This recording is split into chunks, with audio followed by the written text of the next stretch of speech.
Hello, this is Sophie Lawson from sophielawson.com, and this is episode 240 of the Sophie Art Podcast, which is a little podcast I do about the art and tings with my co-host lilDENNiS. And lilDENNiS is with us today because we're in the art studio, my bedroom, and what we do on these is, it's another art class podcast. So what I do is I go through my sketchbook and stuff, talking about the past month at art class, some of the things I learnt and stuff. And the main thing for this one is it's going to be all about like mistakes and things, making mistakes. So lilDENNiS, he's going to get us into this one. Boing!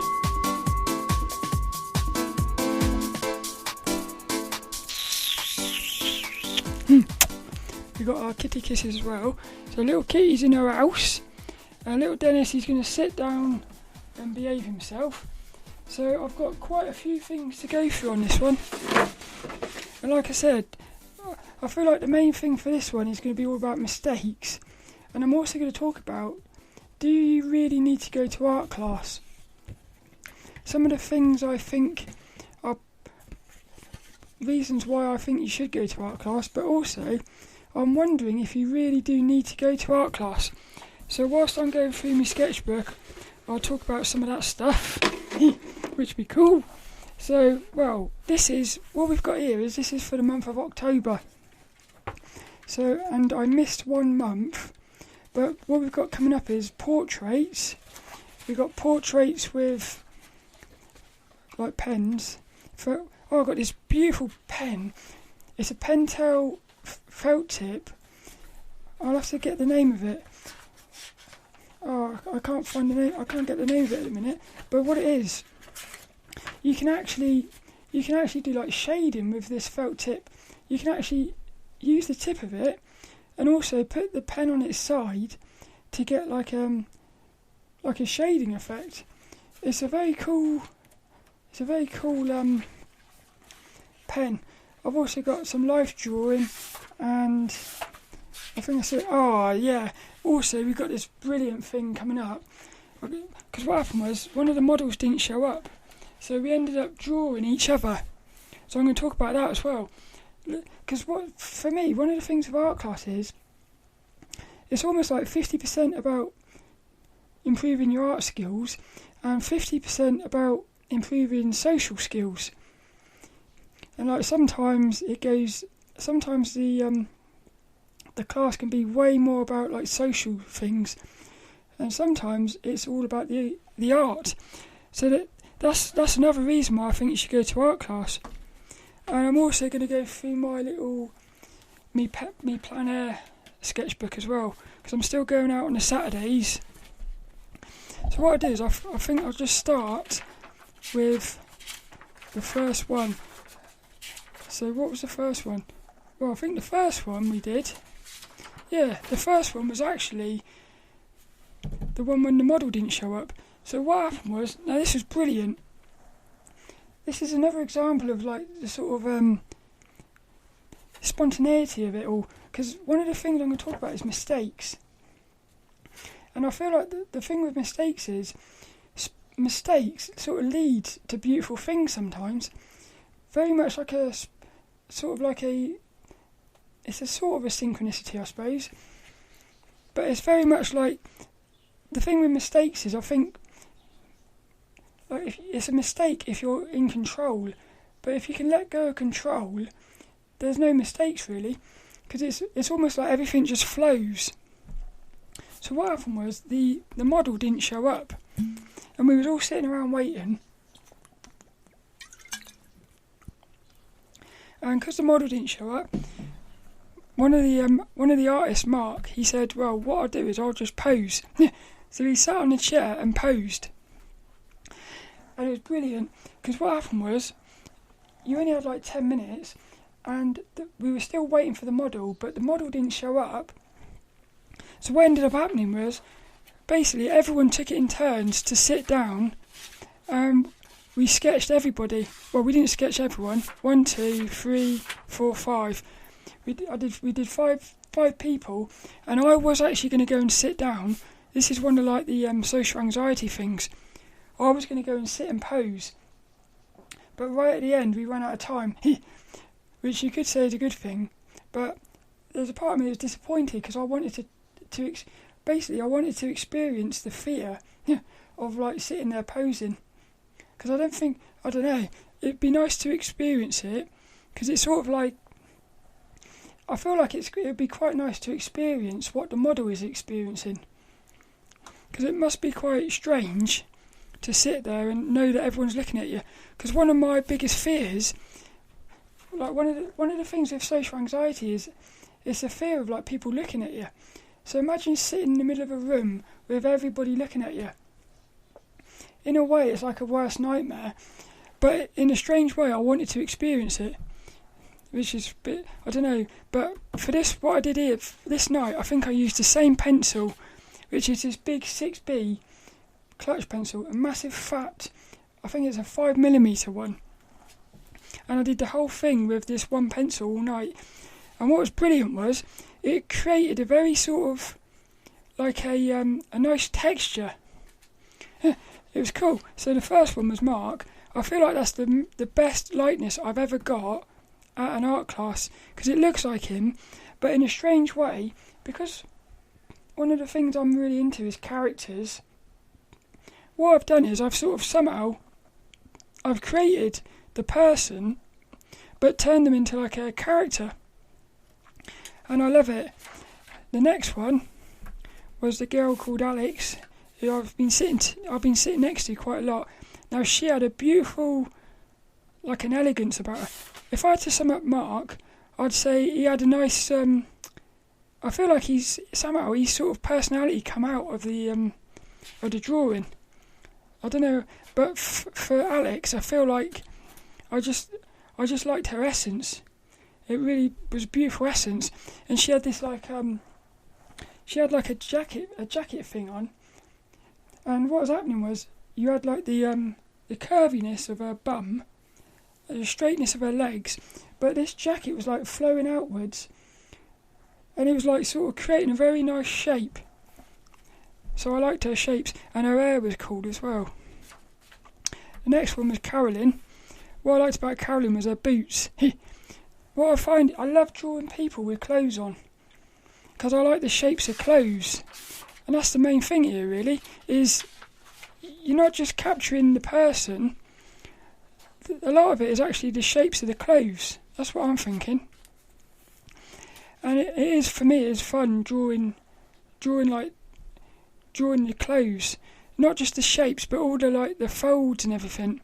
But like with her boots, she had these boots on, like big sort of chunky boots around her ankles. So you had like a little ankle, you had the boot, but there was like a nice little gap, like a little shape between her leg and the boot, which they had a nice feeling to it.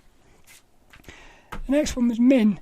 This is cool. So for this one, it doesn't look like Min really, but again, this is a very much a one that I think is like a character. I've sort of somehow turned these people into characters, which is brilliant, because I wasn't trying to do that. It's just that's what naturally happened, which was cool. I can't remember this girl's name, but she was the last one. Again, what I liked was you had a load of nice shapes with her clothing. She had a really like a loose flowing dress on, tight sort of leggings, and then again big chunky boots. So again, it was all about the clothes really. And the main thing I learned here was how fun it was to have a time limit, because you knew you only had like 10 to 20 minutes. So you were sort of like trying to capture them, but you were sort of trying to be aware of the time as well. So you wanted to try and get the realisticness, but maybe that's why I did the characters, I'm not sure. But this is definitely where the big fat pencil came in handy, because you could cover like loads of area very quickly. So for me that was one of my most fun sessions I've ever had at art class. It was just so much fun. And then the next week we had a model called Fidel. Now again, she was beautiful. This was life drawing. This was a new model. Her hair was a bit like, it reminded me of Faith from Mirror's Edge, or a little bit like Chie as well from Persona. But again, her hair had like a character about it, but she had this beautiful flow to her body, and you could just tell that she could have done any pose and it would have been beautiful. So I started out doing quick gestures using my brush pens. I love using those. Again, you can't erase them, so you've got to commit to the lines. But what I also love about these brush pens is you can get a lot of motion in it. You can get sort of like sharp lines, but also big, like you can get like big sort of blobby shapes. So I like that. Then the next one, we did another quick pose, and I did this with the pencils. Again, I was using that big fat 5mm pencil from Koh-i-Noor or something. What I like about this one is I didn't draw her feet in. So what I've done is her legs are. It's almost like her feet are little. This is quite cool actually. There's an element of realisticness in here, mixed with sort of characterness. So maybe what's happening is I'm sort of embracing drawing characters or something. Because I've always felt like art class wouldn't approve of characters, because everybody draws so realistically, and all the artwork and paintings are very much like things you would see in a gallery. And I've always thought, would they look down upon me drawing characters? But it's what I want to do. So, but what I like about this is you can feel like the chunky, like the squidginess of her, which is cool. Yeah. Now what happened here was we did the final pose, and as often happens, the final pose was very boring. It wasn't boring. Well, it was boring, because what happens is when they're doing the quick ones, because they don't have to sit there for too long, they're all like creating all these shapes. And then when it comes to the long pose, the model very often is either lying down or something. So there's a lot of just nothingness happening. So what happens is you have to sort of try to work out what you want to focus on. So the first thing I liked was the shape of her bum and her head, sort of like balanced out. So I did another little one with a brush pen, and then I did my final one with my pencils. What I liked about this was, because what happens is halfway through the session you walk around and look at everyone's work, and what happened was I sort of got halfway through my drawing, and when I walked around, somebody, because the model was lying on like a I think it was a hoodie or something, and it had like a pattern on it and a nice little texture. So I wasn't going to bother drawing that, because I thought it would have distracted from the model. So I was going to leave it like white. When I walked around, somebody had basically rendered the pattern, and I thought, oh, I love that. So what I did was when I got back into my drawing, I actually put the texture in of the fabric. So this is another example of how it's cool to look at other people's work, because you can sort of like pull in things that other people are doing. So I like that. I also tried to do a face, but I find drawing faces very hard when it's little. But I like that. I do. It was a fun one, that. The next one, oh, this was last night. Yeah, no, it wasn't. The next one we did, now this was cool. What happened was, one of the artists did a workshop. So what happened was, everybody got given this image, which was of a lady wearing a long like prom dress.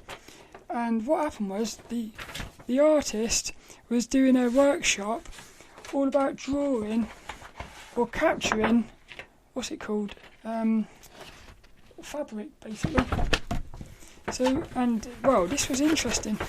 So we got given the paper, an eraser, a pencil, and the reference image, and we sat and watched Dell, the artist, like do his little tutorial thing. We watched him do it, and he was giving us tips and stuff. So what's brilliant was everybody had exactly the same tools and exactly the same everything. We had all gotten the same like tutorial thing. We had all got the same piece of paper. So and what's amazing was, even though we all had exactly the same thing, everybody's drawing was different. And because I said to somebody, it's almost like when you're drawing, somehow you're sort of combining the artist that's teaching you with yourself. So I really saw it that night, because I've always known that, but you sort of forget about it sometimes. But there was one artist who always draws this like really squiggly, her lines are always like squiggly, and it looks as if everything's moving. And what had happened was, she had basically created her drawing. It looked like Dell's, the one that we had been told to draw, but it also had a squigginess in it. And I thought to myself, it's almost as if, like Dell, who was teaching us, and the artist who had done their drawing, it's almost as if them two had a baby and created this new drawing, because it had a bit of both of them in it. I thought it was brilliant. I enjoyed that one. But another thing for me is, I never work big. I like working on sort of A4 or A5 really, but I think this was actually, I feel like this might be an A2, or even, I think it's an A2, so it was really big, so I was completely out of my comfort zone on that. But another thing that's brilliant about that was, the artist who gave us our tools, he uses these really cheap pencils. So he got a pack of, I think it was 30 pencils, HB pencils in the pound shop, really cheap ones, and that is all he ever uses. And he creates these really beautiful drawings. So again, it's another example of like you don't need nothing other than a pencil, a little basic HB pencil, and a piece of paper and an eraser. Because one of the things we were doing was we were drawing with the eraser, which was cool. I like that one. Yeah, I feel like October was one of the best months for art class. It was brilliant. So I missed a week, and then last night we had a new model again called Olivia. Now she was wearing her clothes again, and she had glasses on. So what's weird about this is I don't think I've ever drawn anyone wearing glasses. And at first I was thinking, I wish you would have took your glasses off. But that was me I feel like that was me trying to not want to face the challenge of drawing glasses. So then I thought, no, it's actually quite interesting that she's got glasses on, because it's another challenge. So I started out doing a little gesture thing, like a quick sketch, and straight away I was drawn to her hair. Now this is something I've noticed a lot, is I'm drawn to hair. The shape of hair is so beautiful for me. I love it. And it was as if her hair was exploding off of her head. It was like just loads of hair, really fluffy and very curly. Yeah. So what I did was I got this pen out, which is the Pentel. I want to say it's a Pentel sign pen. It is. It's a Pentel sign pen, and it looks like a basic felt tip pen. But the beautiful thing is you can actually put the pen on its side and almost like create like tone with it. So it's like working with a pencil, but with the harshness of ink. because the thing with ink is, once you've put your line down, that's it, you've committed to it.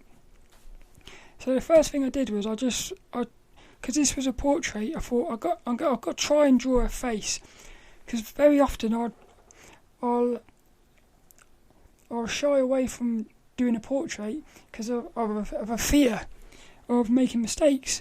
So again, this is where the thing is I'm learning. You've got to face the biggest challenges when doing art, and it's different for everyone. You've got to face those challenges, because otherwise what will happen is 3 years down the line you still have the same challenges. So the only way to overcome these challenges is to face them. So what happened was I was almost like playing around with this pen, trying to sort of capture her facial features. And what happened was I did one of these little ones, and I just thought, that is so cool, I want to try it. Because what I did was I had basically, because this pen is black, I noticed it's cool to focus on shadow shapes. So what I did was I went and I did me main drawing with that pen, and I tried to sort of capture her face but block in basic shapes. And then what I started realising, this is when I realised you could sort of blend this pen. So I got the basic shapes, and then I also got a bit of blending, bit of toning as well, which was quite cool. And the main thing for me here was I enjoyed capturing her hair, because it was like it was alive. And again, the fact that she's got these glasses on is brilliant, because it gives her a bit of, it gives her for me there's an element of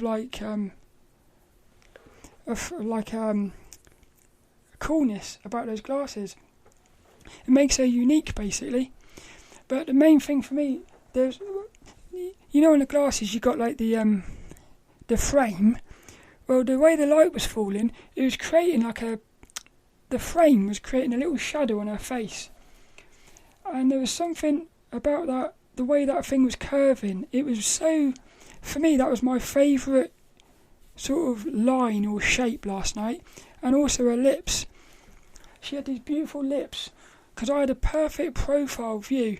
It's very, very rare that I get a profile view at art class. Normally I'm looking at a sort of a third person view thing. And what I noticed was, looking at her lips, there was this beautiful shape between her lips, which was cool. But that's one of my favourite drawings actually.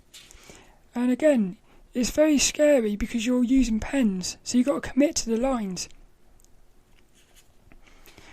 And then what I did was, in the second half of the session, I got these brush pens, they're watercolour brush pens. Now I've never really used them before, so I thought I'm just going to play around tonight. So, and I feel like there's a lot of potential in these, because what you can do is you can actually get a watercolour effect with these pens, and then you can go over the top of it when it's dried with the actual the brush, because it's got a brush tip and a nib, so you can actually get details. So you can get the best of both worlds. So with her hair, I got the overall shape with the water, and then using the fine tip, I got some of her hair, her details. So I feel like there's a lot of potential in these.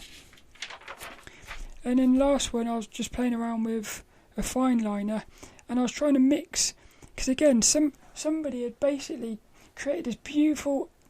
They created a beautiful image of what they did was they used a ballpoint pen to get a really a squiggly character, and then they put a load of graphite on top of it, and it just looked so cool. So I wanted to try to do that. I didn't really do it the way they did it, but again, I feel like there's because what I've noticed is I tend to stick to one thing.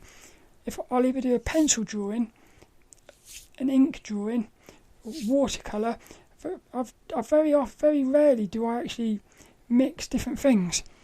So again, this is another one of those things where walking around, seeing what everyone else is doing, it gives you ideas. So that's something I want to play around with, is like mixing thingies. But if I had to pick my favourite, I think my favourite image was one of the little character I did, the first one. That was so cool. I just think that's brilliant. It's got his like it's just brilliant. Like the way that it's as if it's him as a character, and I've never achieved that before. So it's quite cool. But I think the main thing about art class last month was the sort of the like I would say like the diversity of it all. We had so many different things going on, which was nice. And then what we've also got is, what I do is on a Saturday morning after work, I go out and do little like plein air. Well, I think they call it urban sketching or something, but it's basically with watercolours. So where have I got up to on this one? I think, what's it going to be? It's going to be, I think the first one, I'm not sure if I've covered that one before, but there was one in the park where this lady came over and started talking to me. I think I've already done that one. So the first one was the 8th of October in Freedom Fields Park. And what I did on this one was, because it's the last couple Saturdays it's been sort of raining, so I've had to start thinking, where can I sit where I'm undercover but still get a nice view. So there's a challenge going on here, not just the actual drawing and painting. There's a challenge in picking locations as well. So the first one, what I got is a tree and a lamppost and a bit of the pavement.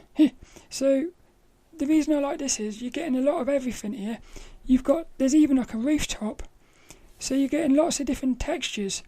But the tree is the star of the show here. So the tree is the star of the show. There's also a little squirrel, because I like to try and capture the animals if they ever come out. There's a leaf on the floor as well. Now there were loads of leaves here, but I just put one, because I thought, in a strange way, having one leaf there, it makes that leaf a lot more, for me, it's sort of, what would you call that? It's sort of like, if there was loads of leaves there, they would get lost. Because there's only one leaf, it makes it more special, I suppose.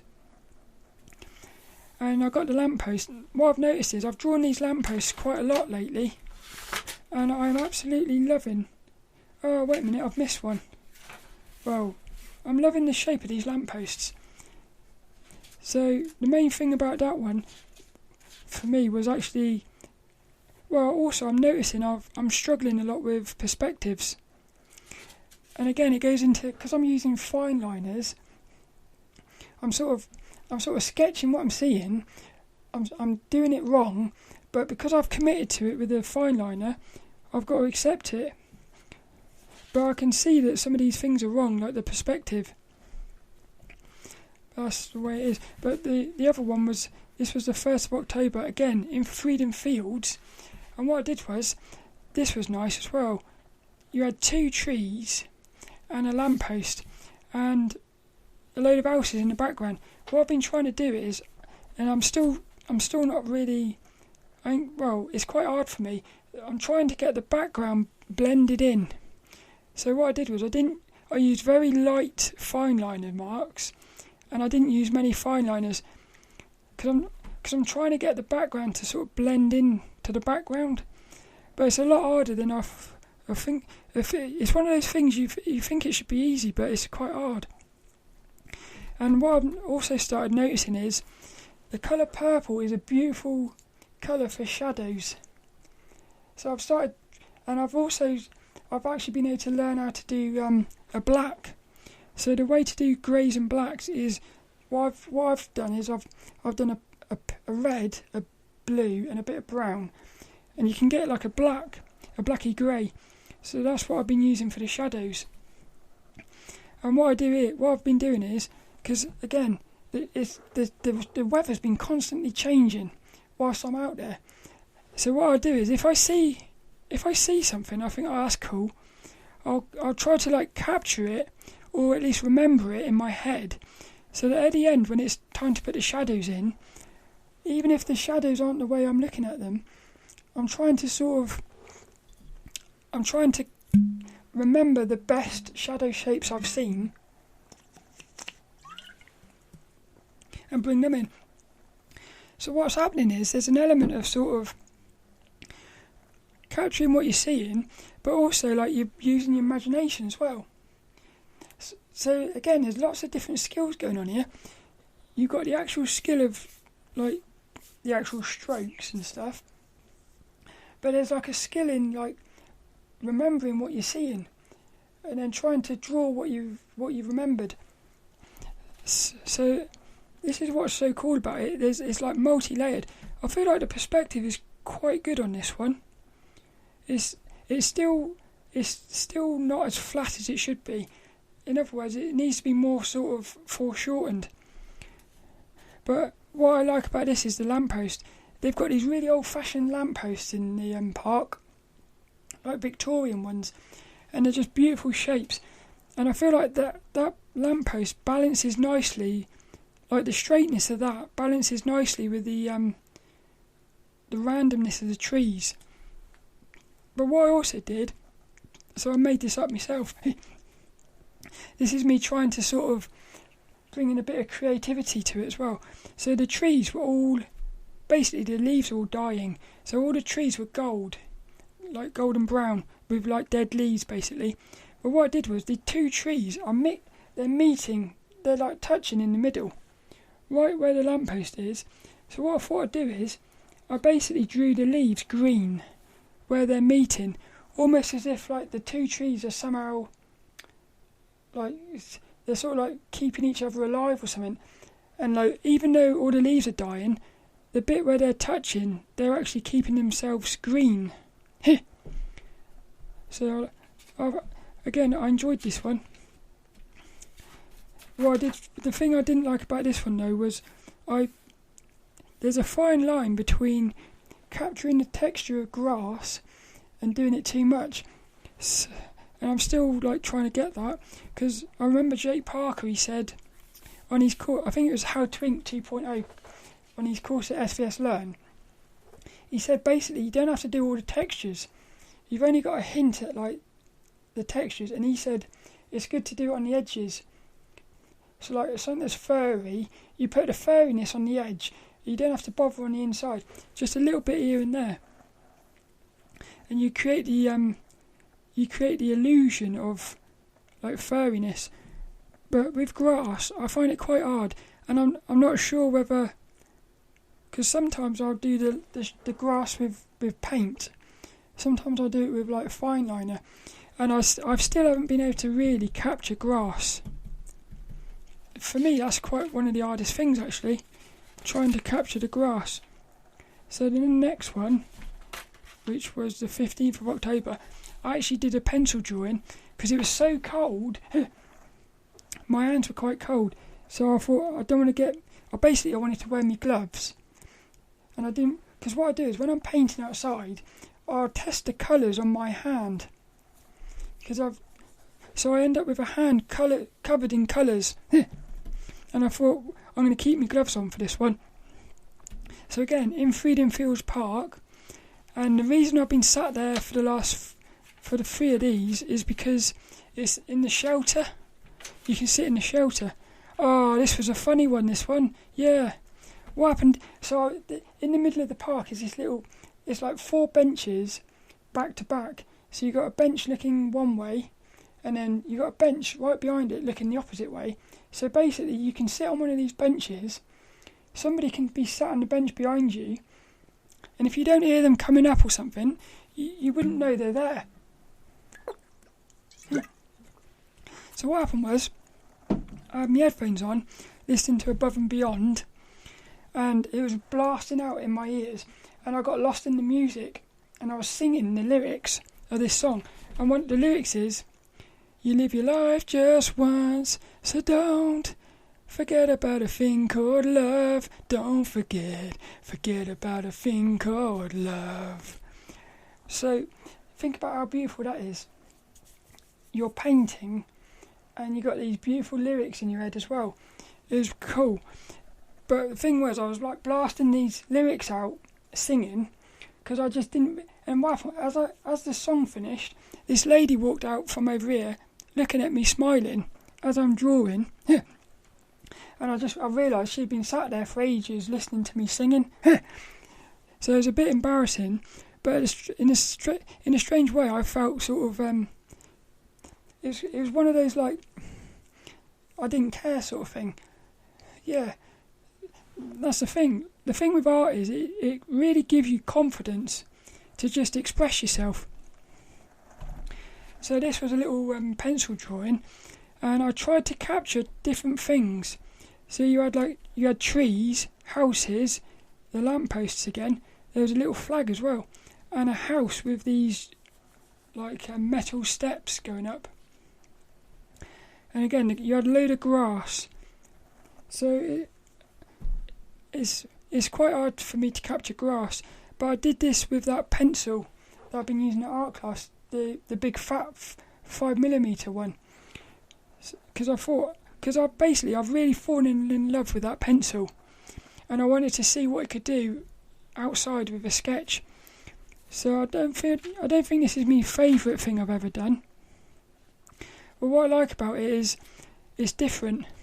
It was just a bit different because I've been doing nothing but watercolours for ages, and I just thought it was about time to try something a bit different outside. So, but the main thing for this is what happens is sometimes when you're painting outside. I've said this before. You're going through your sketchbook. It's almost like you're going through a photo album, because like these paintings and stuff, they're capturing memories. So this little drawing here, it's got the memory of that moment of singing in front of somebody, and there's something way more important to that than just. It's one of those things. I think basically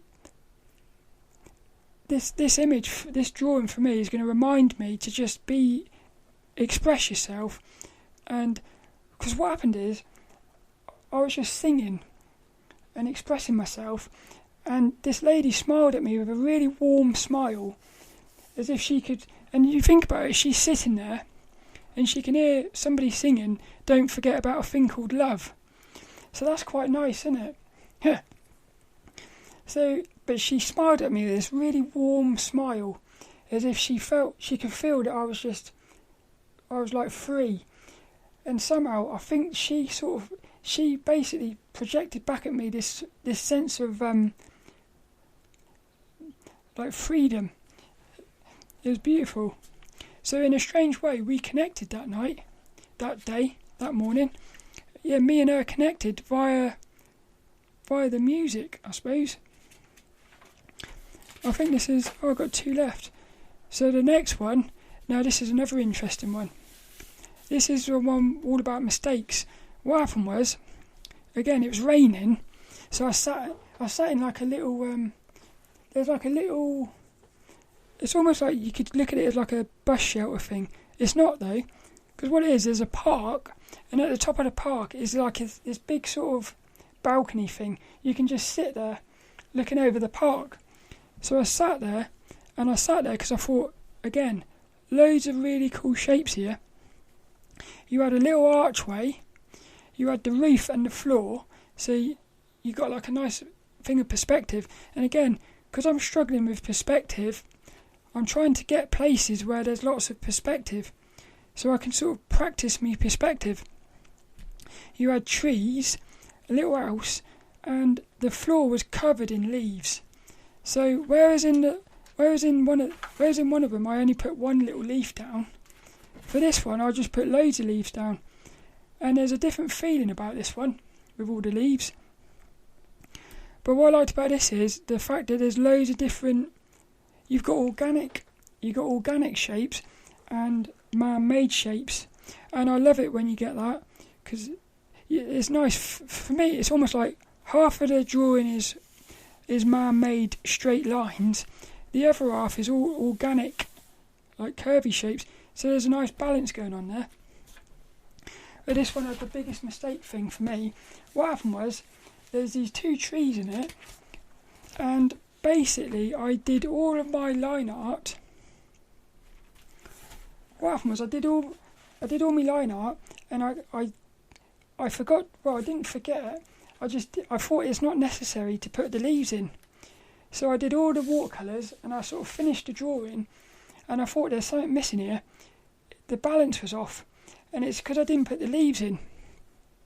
So what happened was, because I had already put the watercolour in, I tried to put the leaves in, and then I realised what happened was I put the leaves in, and I rushed the watercolour. I didn't let the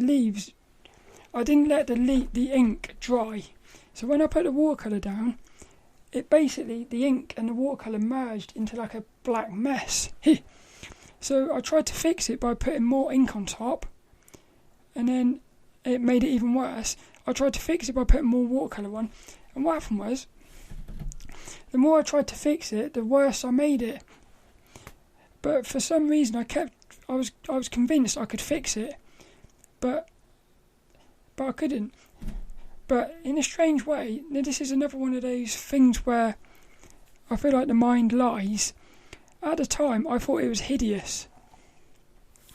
And whilst I do think it is too dark, in a strange way, it sort of works a little bit. Because again, the darkness of those leaves sort of balances out with the emptiness on the other side. So, but what happened was, I remember thinking I'd really messed it up. When I got home and looked at the painting, it wasn't as bad as I thought it was. So it's another one of those things where, yeah, it happens quite a lot. It happens a lot. Even doing these podcasts, sometimes I'm talking and a thought comes in and it says something negative, and it will convince me that what I'm saying is really like pointless or something. When I go back and listen to it, what I said was a lot better than what my mind was making me think.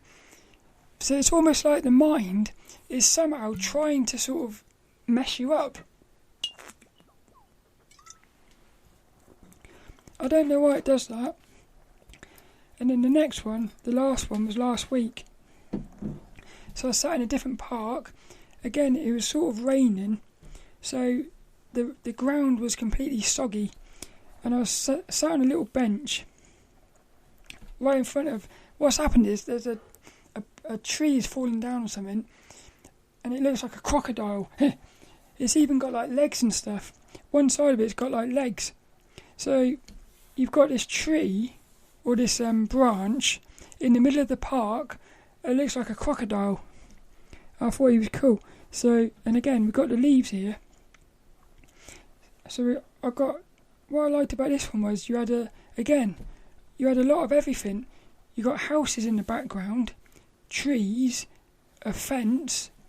You got this big crocodile, which I tried to make the focus point, but I don't. What I'm noticing is I'm rushing the watercolours a lot too much. Yeah, that's something I'm noticing, is you got to be very patient with watercolours. You got to wait for things to dry and stuff. Because what happens is, the minute you go too quickly, you can't get it back. And I think with that like the crocodile thing, I feel like I wasn't patient enough building up the colours. I went too dark too soon, so I couldn't really, because in reality it was loads of different types of browns. You had like a light brown, dark brown, you had all these different browns in it, but I couldn't capture that because I'd gone too dark too soon, which was a shame. So that's it. But my favourite one, also I didn't talk about that as well. The one when I was sat in the archway, just as I got there and I started drawing, this bloke walks along playing reggae music, and he had like a ghetto blaster, and he just sat down next to me, started smoking. I think he was smoking some what's it called? I don't know. What's that thing? You know, wacky backy. But he was like playing his music, and at first I thought, oh no, because I felt a bit scared.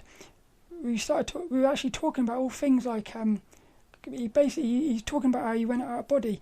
As a child, he went out of body. He was talking about that experience, because he was smoking, I said, oh, have you ever had any psychedelic experiences and stuff? And he said, oh, you don't need psychedelics for these experiences. And he started talking about he's going out of body as a child. So the thing was, I felt a bit relaxed. So what happened was, I did the whole drawing and painting with somebody sat next to me, like watching what I was doing in that. So I'd never thought I could have done that. So again, it's one of these like what I'm noticing is art is beautiful for like forcing you to face your fears. It's not just your fears because one of the things with drawing and painting is it really is a mental game, a lot of it. Yeah, because like I said, the mind is constantly trying to put you off. So a large part of it is just getting over your mind, really.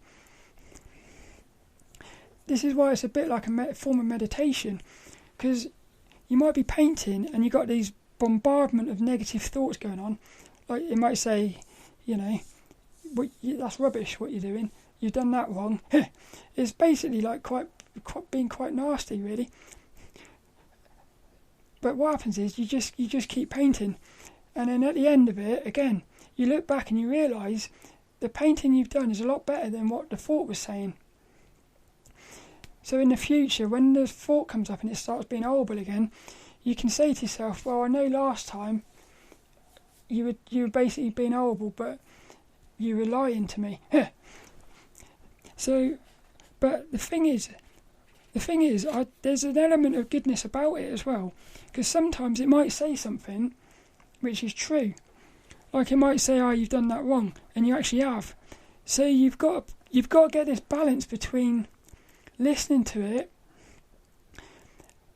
but not sort of, you've got to listen to it and take the goodness out of it, like the wisdom, but you can't let it distract you. And it's very hard. I didn't even talk about the mistakes, really. But like what I noticed is, very often when I'm doing these, I'll make a mistake, especially when I'm using inks. I'll make a mistake, but what'll happen is I've sort of like, I can't give an example really, but let's say for instance I draw a tree or something, and I do like the shape of it wrong. What'll happen is I'll turn it into something else, and it'll look even better. Almost as if something wanted you to actually do it wrong. Because like doing it wrong makes it better in a strange way. I know it sounds a bit weird, but so I'm starting to realise there is no mistakes really. And also sometimes you do make a mistake, but it's actually brilliant. Like this one here, where I've basically put my ink down. I didn't wait for the watercolours to dry. That is a mistake, but the thing is, next time I'll remember that, hopefully, and I'll say, if I ever need to put ink on top of the watercolour again, I'll say, wait a minute, remember last time when you messed it up? So like even the mistake is really good, as long as you're aware of it. Oh, I didn't even talk about that as well. Well, let's quickly, one thing I was going to talk about was, do you need to go to art class? So on the one hand, no, I don't think you do need to go to art class, because what I'm noticing is, basically, you can do it all yourself. Well, you can, but you can't. So like for instance, basically I'm going out on my own on a Saturday morning painting, and I don't need other people to do that. But it was other people because we started out going every Saturday during the summer. We were doing like plein air painting, and what I've done is I've just kept it going on my own. So that to me says you don't need art class. But what I like about art class is it can create like habits. But again, you could be at the best art class ever, but if you're not putting the work in, I suppose, it doesn't matter.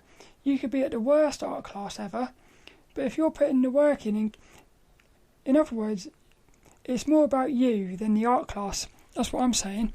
And it's like, basically, you can create your own art class at home. That's what I'm thinking. But when I started, because I did think, should I actually just quit going to art class? Because the price of art class is the same as paying for SVS Learn, which is all about like creating characters and stuff, which is what I really want to do. So I did think, did you hear that burp come up? So, to me that sounded like a little dinosaur or something coming out. But I did think to myself, should I use the money from art class and put it into SVS Learn? But then when I thought about it, like art class, you get friends, you get to meet like other artists and friends. It's really good for like commitments, because basically you got to show up. You haven't got to, but it's good for like commitment, because other people are involved. You feel like you don't want to let them down, but at the same time that can be a negative, because you could keep doing something when you no longer need to do it because you don't want to let the other person down. So again, it's this balancing thing of you got to basically say, if you're only doing something because you're afraid of letting other people down, I think you shouldn't be doing it anymore.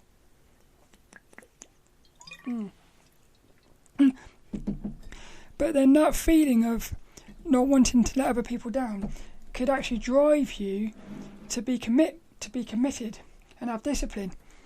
So it's like a good thing, but you got to basically feel what you're feeling, really. So I put discipline as well. Art class is amazing for discipline. That's probably, for me, that's the best thing about it. And this as well, it takes you out your comfort zone. This is the thing. If you were sat at home and created your own art class, there's a tendency, I think, that you would focus on things you're comfortable with. Whereas with art class, you can't do that. With art class, you're like there's one where we have to do like oil painting and stuff.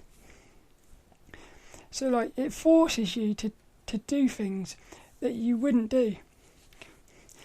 But the good thing about it is that skill. It is a skill, that like taking yourself out of your comfort zone. So as you practice that at art class, you start sort of doing it when you go outside. So in a strange way, well, what I think happens is, I've noticed this with monks. So a lot of like spiritual teachers and stuff, what'll happen is, I'll study from this master, it gets to a point where I can feel that you can feel that you basically need to move on to something else. So I feel like some people could get stuck with like an art teacher, and basically they wouldn't really evolve fully because they're basically only stuck with this one artist. Whereas I think you have to sort of move around. So like at some point you have to go with a different artist, because they're going to have completely different. They're going to teach you completely different skills and stuff. It's like that with spiritual people as well. You can, like for instance, one of the first ones I ever went with was Lama Marut, who actually passed away a few years ago. I only found that out about a month or so ago. But at some point, the energy of Lama Marut was different to where I was. So I moved on to somebody else. Then you had like Ajahn Brahm, Muji. So like, but what happens is you go back as well. So just because you're moving on to somebody else, it doesn't mean you forget about that other person. You still go back and forth. But for me, I feel like you don't want to get stuck with one person, and you can feel it as well. You can feel when you're not. You can feel when you're ready to move on. And I am getting that sort of feeling at art class, which I don't want to say that, but that's what I feel like. For me, I feel like something's saying I need to focus on my characters.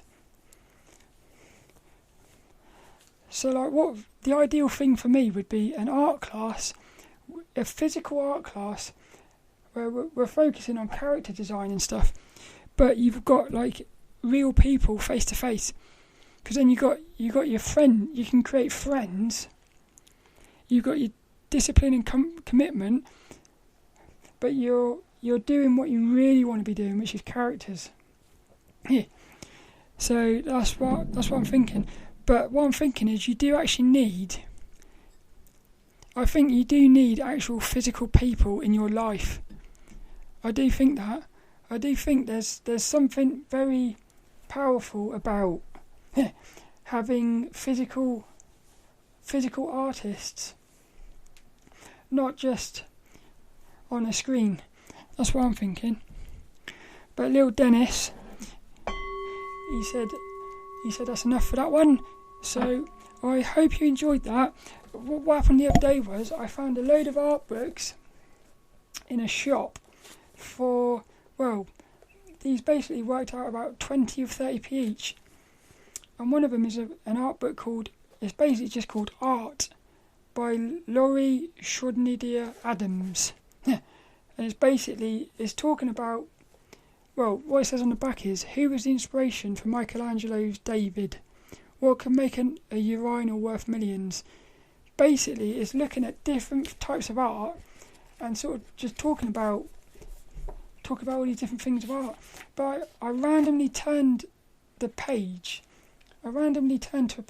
just before this podcast, and I found a really beautiful quote here. So this week's inspirational quote. Look at this. Look. It says, pattern and rhythm in a work of art reinforce each other and are often imbued with meaning. There's something cool about that, because for me, that's like, it's like showing the relationship between everything.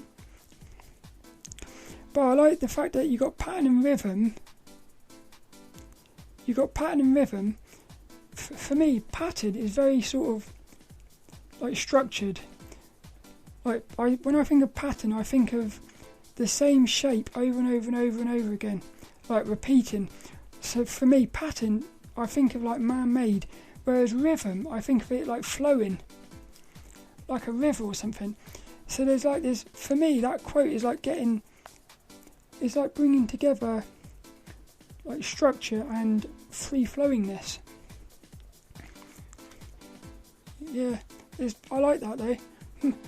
So this week's inspirational quote: pattern and rhythm in a work of art reinforce each other and are often imbued with meaning. From the book Art by Laurie, Schneider, Adams.